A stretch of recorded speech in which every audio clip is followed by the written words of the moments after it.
This morning, shooting on the streets of Bangkok as pro and anti-government forces clash over today's election. When these two groups come together on the streets of Bangkok, there are real fears about what could happen.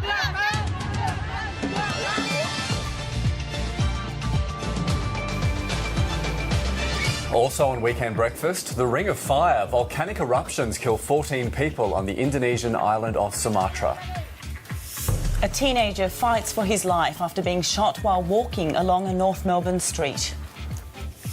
And Newcastle and Western Sydney thrill crowds with a 2-2 draw in the A-League.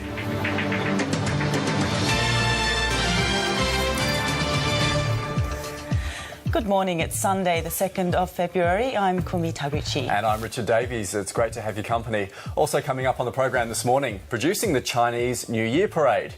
This evening, around 200,000 people are expected to line Sydney's streets to welcome the Year of the Horse with a parade through Chinatown. Imagine having the job of producing the spectacular floats. Well, I've been behind the scenes to see how it's done, and that's one of their floats you can see there that's getting ready to take part in the parade. And let's get the latest news headlines now. Here's Michelle Rafferty. Good morning. Gun battles have broken out on the streets of Bangkok with fears of more violence during today's election. These pictures were taken by cameraman Wayne McAllister and ABC journalist Norman Hermond, who were covering a pro-government rally. Shooting broke out when government supporters attempted to march on a polling booth. The station was occupied by anti-government protesters who wanted today's election scrapped. Passers-by and journalists scrambled for cover as gunfire and explosions rang out for well over an hour. It's believed as many as 6 people were shot. There are fears the confrontation may be a taste of what's to come today as voters head to those polls. We'll bring you Herman Vermont's full report from Bangkok shortly. Indonesian officials say at least 14 people have been killed by a volcanic eruption on the island of Sumatra. Among the dead are 4 high school students who were on a sightseeing excursion. The scene in villages surrounding Mount Sinabung is almost apocalyptic. Scorching, thick grey clouds of ash have engulfed entire towns following the volcano's biggest eruption in days. Some 30,000 people were evacuated from the area when the volcano began erupting in September. But some residents returned home on Friday after being given the all clear. Some of those killed were checking on their properties or visiting graves within the exclusion zone when they died. At least 4 of those killed were high school students on a sightseeing excursion to the volcano. A search and rescue mission has been grounded due to the lethal heat clouds still rolling down the mountain. A suicide car bomber has struck in northern Lebanon, killing 4 people and wounding 14.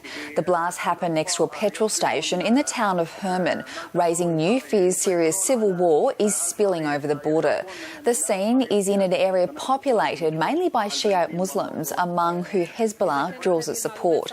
There's been no immediate claim of responsibility, but the blast fits a pattern of attacks by rival sectarian groups on each other's strongholds.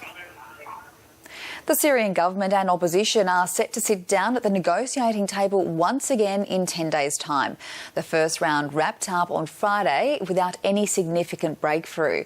Meanwhile, there's no let-up to fighting on the ground. As diplomacy in Geneva takes a break, the fighting in Syria continues. This is Aleppo on Saturday. Zaydiya suburb after it was hit with barrels filled with explosives and dropped from a Syrian army helicopter. They dropped 4 or 5 barrels on us.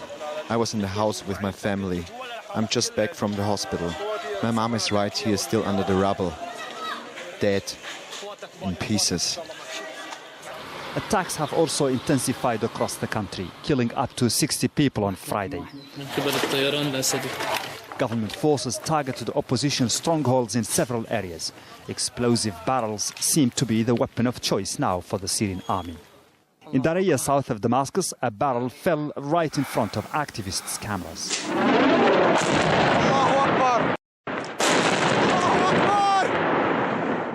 Al-Ghouta al-Sharqiyya in eastern Damascus got its share as well. In Aleppo, barrels fell on residential areas, causing death and destruction on a wide scale.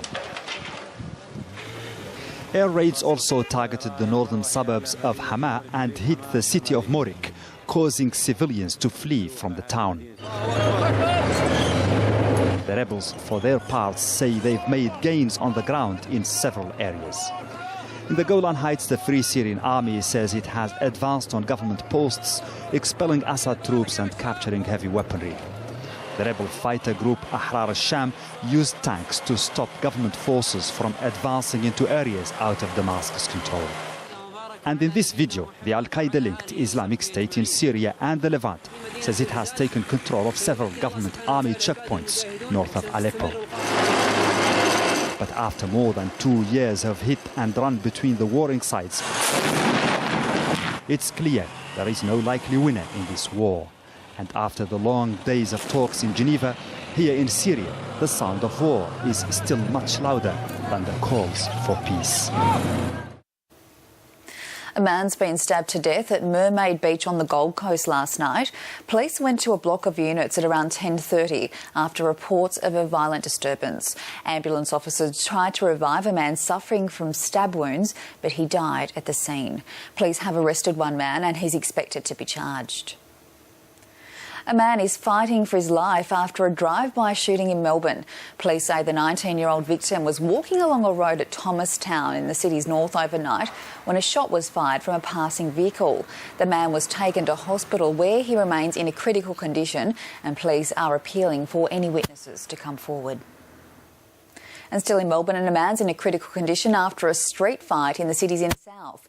The 46-year-old victim was hit on the head with a bottle outside licensed premises at Balaclava. He walked away but was stabbed in the neck in a supermarket car park a short time later. 2 men have been arrested and are being questioned by the police. The clean-up is continuing after a house fire in Melbourne's north. Fire crews arrived at a house in Pascoval just after 1 a.m. The home was well alight and threatening to spread to neighbouring homes. Damage to the property is estimated to be at around $200,000. A man's been charged over an assault on a female paramedic in central Sydney overnight. It's alleged the man hit and kicked her as she tried to treat him on George Street. The ambulance service says the man appeared to be intoxicated and was in a semi-conscious state. The paramedic was treated in hospital for bruising. Let's take a look at the satellite. Ex-tropical cyclone Edna is bringing rain and storms to parts of eastern Queensland, while a monsoon trough across the tropics is causing showers and storms. A trough is crossing southern Western Australia, triggering showers and storms, and hot air ahead of the trough is filtering into South Australia, Victoria and Western New South Wales. Let's take a look around the country. In Queensland, showers and storms in the northern and central parts of the state. Showers for the east coast, dry and hot in the southwest. New South Wales can expect the odd storm in the south, a few light showers in the northeast, very warm to hot elsewhere. In Victoria, very hot throughout and generally dry, with the odd storm in the southwest and northeast. In Tasmania, hot to very hot throughout with northerly winds, dry apart from the chance of the odd storm on the ranges. For South Australia, very hot and dry in most places, warm in the northeast with rain and storms. For Western Australia, showers and storms in the west and the south, rain and storms in the north. It'll be hot and dry in the interior. And for the Northern Territory, it'll be humid with storms in the top end, hot in the south with a few showers and thunderstorms.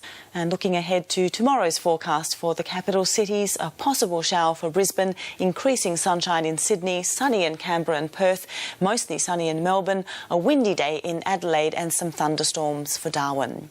Major newspapers. Residents in the Northern Territory are cleaning up and bracing for more flooding after king tides and torrential rain swept across the region. The Sunday Territorian reports that 2 towns along the Adelaide River remain on high alert. Residents in Darwin are also preparing for flooding, with tides expected to reach record levels this weekend. God save the Queen. The Sun Herald writes that our support for a republic has plunged to a 20-year low. A poll of just over 2,000 people by Fairfax has found that 39% of Australians support a republic, with 41% opposing its creation. Beware the zombie cafe apocalypse. The Sunday Age is contemplating our current fascination with the undead today. The paper writes that one Melbourne company is offering team-building experiences which involve releasing players into a ghoul-infested hedge maze. Sociologists say our fascination with the zombies stems from our suspicion of science and technology and also fears of invasion. Just like early mornings in here. And if you're a motoring enthusiast, we suggest averting your eyes for a moment. Tasmania's most famous Lamborghini burnt to a crisp yesterday after catching fire during a rally. The Sunday Tasmanian reports that the $600,000 machine may never race again.